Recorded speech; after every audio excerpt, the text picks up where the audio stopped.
we start with 3 founding ideas that the rest of the news is racing to be fast, to be first. We're a slow newsroom. Our thinking is we don't want to add to more breaking news, more of the headline addiction. We want to understand what's driving the news. And for that, we think that there's a different approach to time. It's not speed, it's about taking the time to do news when it's ready. The second idea is that we want to have an open newsroom. You know, many journalists have worked in newsrooms where things are very closed, the news list is tightly held, the investigative projects have code names. Our approach is the exact opposite of that. Right? We start with an open editorial meeting, we call it a think-in, and everyone who signs up to join Tortoise becomes a member, in effect a member of our newsroom, and they can participate in those news meetings, in those think-ins.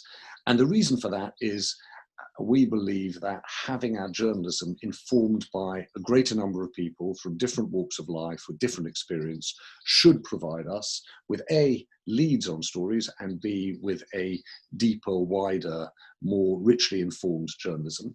And the third thing is that we are taking an interest in what happens next. You know, there's an old orthodoxy about journalism, which is that, you know, you do the reporting and then the world can respond.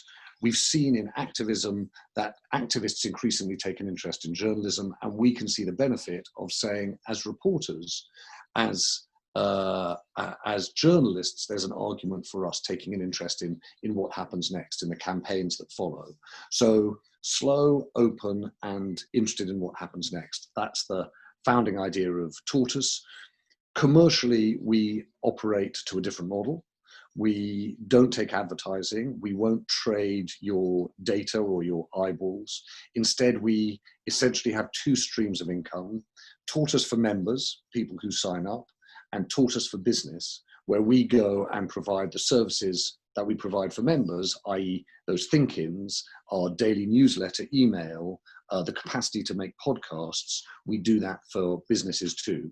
And so Tortoise for members and Tortoise for business is our commercial model. Okay, this is great. It's a different commercial model that avoids the data harvesting, and also you avoid the kind of a polluted website.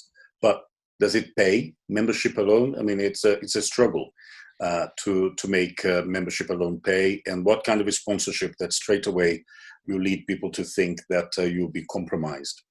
Yeah. So the truth about business startups is that they're always risky. When you do them in news, you take on an added dimension of risk, is that no one can see a fail-safe business model in news. I don't start with this with any claim to have a sort of solution to these really deep challenges that the news industry is facing. Our calculation is this, that if we can build up a significant membership, which takes time, and once you've got that membership, you've got a really quite a solid basis for your business. So you look at The Economist, you look at the New York Times, you can see that's what they've got, the FT too. In order to do that, you need to find a mechanism that essentially protects your cash, the money that you've raised from investors, and enables you to grow that membership. And our calculation is that Tortoise for Business does that. We're extremely alive to the suspicions people have around every single kind of commercial relationship and the absolute essential nature of editorial independence.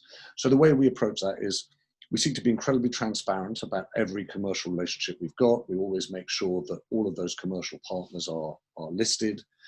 And as we say, what we do is that we go out, and whether it's saying to a company, oh, look, we can see that you want to make a podcast, or you want help on graphic design, or whether it's saying, look, you want to hold a think-in and you want to have the same features of an editorial conference, a news meeting, internally or externally, we can help make that happen.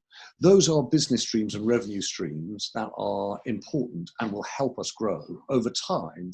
The core of it is to make sure we get to that significant membership base that gives us a solid footing for the future.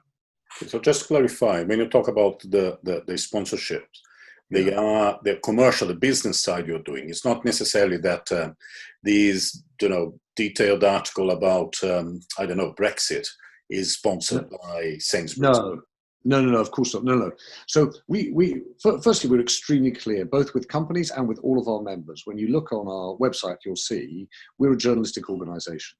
And it's very clear, if we ever have to choose between the relationship and the story, we'll choose the story, right? So you couldn't be squarer than that. But actually, we're not offering, and frankly, I don't think people are seeking to commission a news organization that says, can you go off and write a story about X? That's not what's happening. What our format is a bit like TED for news. And if you look at the TED model, what TED did really successfully was said, look, we've got the TED conference and it's physical and people can come to it, and it's also digital, increasing numbers of people attend those talks. But then they also said, we're going to do TED Talks for companies inside those companies, right? And they're commissioned by those companies. And our model is quite similar to that. You believe you have the market, you have the size, the scale that will allow you to succeed with the memberships. How many members do you have right now? Can you disclose that? So yeah, absolutely. So we launched in April a year ago. We're just getting towards 50,000 members so far. So that includes people who are fully paid up members, people who are currently trial members. The way in which that works is that people sign up mostly to become members. They get access to our digital think-ins, they get our daily sense maker email, they get our files. Now, what I mean by our files, those are our in-depth stories, long-form investigations. Increasingly, we're moving into doing more and more in podcast form or audio form. And so members sign up to do that. There's a range of different prices. I'm assuming that the aim here is that we're talking, Lucio, to sort of a group of journalists who are trying to understand how to do these things. I know we've had a bunch of interest from Brazil about how we do it. We essentially set up a tiered structure of pricing. So you can either come in and say, look, I want to make a 3-year commitment or a 1-year commitment. But we also very deliberately set up an under 30s price and a student price. So it's either in effect about £100 a year, or under 30, £50 a year, or if you're a student, it's £1 a month, just £12 a year. And the result of that is that our membership is really skewed young. So our membership, it's now significantly, I'm going to get the exact number wrong, but in the sort of high 30% under 30. Which is a really important thing for us. And it means the average age of our membership is different, and the conversation we're having in our think-ins is different. It's a kind of number that most media organizations, traditional ones, would die for in terms of reaching the under 30s. I also, you also do something that is about people buying memberships for others who can't afford it. Yes. How does that work, and how well that is doing? Because it's a great concept to me in terms of opening up quality news to people who may not be able to afford it. So you're exactly right. So there's an element of our membership too, which is what we call the Tortoise Network. And when we started out really early on, I remember sitting with my co-founder, Katie Vanek Smith, and saying, even if this works, it's not going to work. And the reason was that we realized that the risk would be that we would open up journalism, and we'd open up journalism to exactly the same kinds of people that were, if you like, already interested in journalism. And so then the question for us was, how do you make it possible for people who might not necessarily be able to afford or might not think that they're welcome in that conversation to take part in it? So we created the Tortoise Network. And if newspapers have long done this, people like the Wall Street Journal or the New York Times or the FT have sponsored student membership. So they pay and the students can then subscribe. Well, the beauty of digital is you can actually see how many of those members are active. So those companies that say, yes, we'll back members to become members of the Tortoise Network, they pay, and we work with organizations, not just student organizations, but a lot of student organizations, but community activist groups, community charity groups, people working to help young people into their first job, to help them through college. We work with a lot of those organizations, and we ask them to be our partners in the network. So they identify the people who then get the individual Tortoise memberships. And we go to companies, big businesses, and say, will you put aside X percentage of the money that you were going to pay to Tortoise to host a think-in to help fund those network memberships? And as a result of that, we're able to get a much broader range of people in age, but also really critically in geography too, because I think, Lucio, you'll know well, one of the issues newsrooms face is that, you end up being claiming to speak to a whole country or even internationally, but then your audience is very concentrated in certain places, and not by design, but by neglect, you omit certain places. And so what we're trying to do is bring those in. And it's early days, but it means that we can bring people to our think-ins and to our conversations who otherwise simply wouldn't be there. And what are your plans to grow the business, or when you find out whether it's successful or not? Well, I think I remember Bill Clinton once saying that he believed in the divine power of prayer.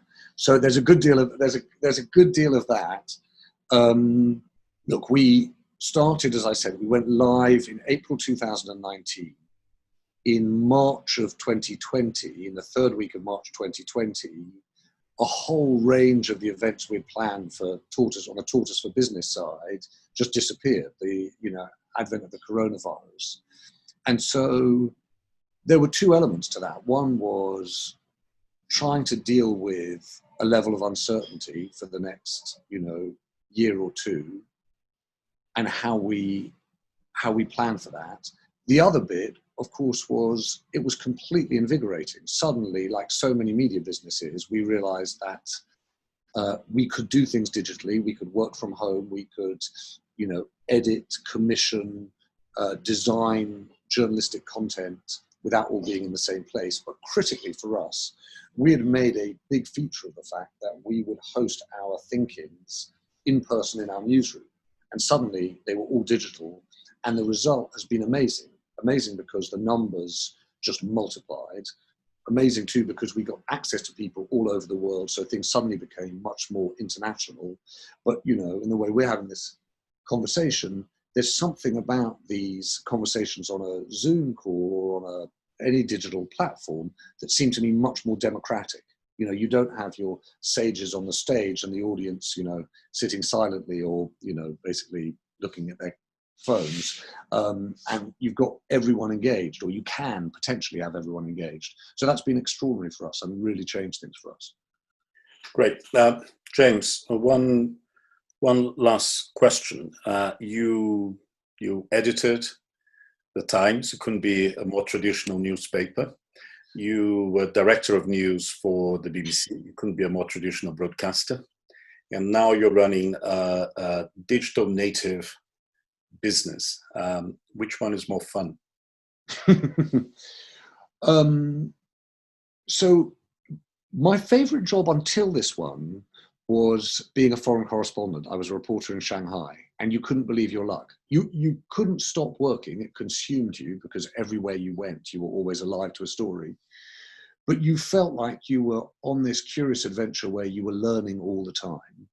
And doing this job feels like that. Partly because, being, as you say, a man of my age who had a career in very, traditional existing newsrooms, being an insurgent rather than an incumbent is a massive challenge. It's much riskier. There's definitely that. It's much less defined. The risk, one of the problems that you find you create for yourself in a startup is that nothing is there, so anything is possible. And if you don't watch out, and we've fallen into that trap, I've fallen into that trap, you're doing too much in too many different directions, and you don't have the scale of resources that you have at the BBC, or the momentum and the inevitability of producing next day's paper that I had at the Times. So you've got to be careful with choosing what you can do and what you can't. But what I should say has been incredibly invigorating is realizing that when things don't work, you can change them. And what's been really interesting is trying to think through not just the business side of journalism, but the journalism side of journalism. What are the stories that we're not telling? What are the ways that we're not working? What's a method of listening to people so you're more responsive to the world that you're in? You know, these are often things that we talk about, and God knows I've talked about them plenty at the BBC and the Times. And then when you're actually given the chance to try and figure out, is there a way of doing it differently? It's interesting to see how some of your reflexes are habitual. You go back to things that you sometimes know, but then sometimes you stumble on things that are genuinely different, and you think, oh, that is so exciting, that moment where you think, wow, we really could tell this story differently, or even better, hear from people differently, or source our sources differently. And when that happens, that feels like a eureka moment. And one other thing I should say, one other thing that's been a surprise and a happy one, and I say this to people who perhaps listening in because they're involved in startups in the news scene in Brazil, is that when you leave a great machine like the BBC or, you know, the Times, your fear, of course, is simply that no one's going to pick up the phone, that you've stepped off a super tanker and you're in a rubber dinghy and no one is going to pay you the slightest bit of notice. But it turns out there's a flotilla of these little rubber dinghies and we're all in touch with each other. And so I've been really touched and helped and encouraged by the number of people in Brazil as well saying, hey, we're thinking of doing something like this. How does it work? What did you think? And so that network feels very empowering. You're not entirely at sea.